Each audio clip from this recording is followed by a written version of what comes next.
लोकसभा चुनाव के महारण के लिए प्रत्याशी अपने वादों के साथ लोगों के बीच जा रहे हैं। चुनाव में प्रत्याशियों के मुद्दे कई बार बेहद अजीब होते हैं। महाराष्ट्र के चंद्रपुर जिले से भी ऐसा ही एक मामला सामने आया है। यहाँ चिमूर गांव से एक निर्दलीय उम्मीदवार ने 2024 के चुनाव में ऐसा वादा किया है जो किसी के गले नहीं उतर रहा।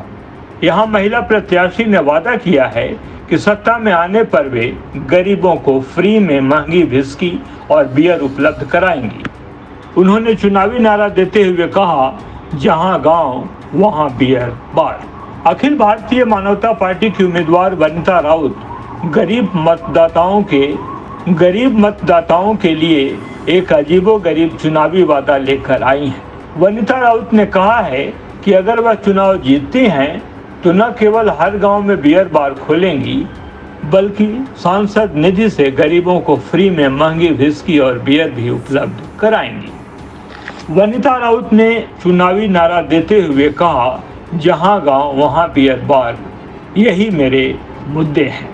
वनिता राउत के पास अपने अजीबोगरीब चुनावी वादे को सही ठहराने की वजह है। उन्होंने कहा, गरीब लोग कड़ी मेहनत करते हैं और केवल शराब पीने में ही उन्हें सांत्वना मिलती है, लेकिन वे अच्छी क्वालिटी की व्हिस्की या बियर नहीं खरीद सकते।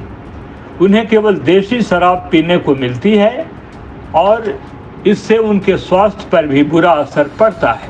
मैं चाहती हूं कि वे इम्पोर्टेड शराब का आनंद लें। अधिक शराब पीने के कारण परिवार बर्बाद हो जाते हैं।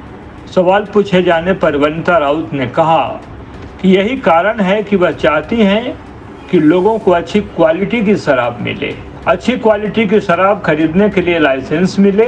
उन्होंने बताया कि वयस्क होने के बाद ही लोगों को शराब पीने का लाइसेंस दिया जाना चाहिए। वह चाहती हैं कि शराब पीने से लोगों में जो अपराध बोध होता है वह न हो।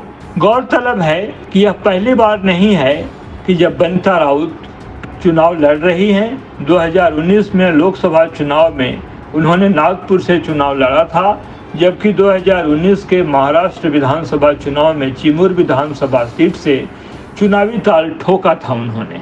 दिलचस्प बात यह है कि उन्होंने 2019 के चुनावों के दौरान भी यही वादा किया था और उनकी जमानत जब्त हो गई थी। अजीब बात है कि वह इस बार भी इस तरह के वादों के साथ ही चुनावी मैदान में उतरी हैं। चुनाव आयोग को इस तरह के अजीबोगरीब चुनावी वादों पर गौर करना चाहिए और उन्हें नसीहत भी देनी चाहिए ताकि इस तरह की अलोकतांत्रिक और अराजक स्थिति देश में पैदा न हो। बहरहाल इस पर आप क्या कुछ कहना चाहेंगे, कमेंट बॉक्स में ज़रूर लिखें।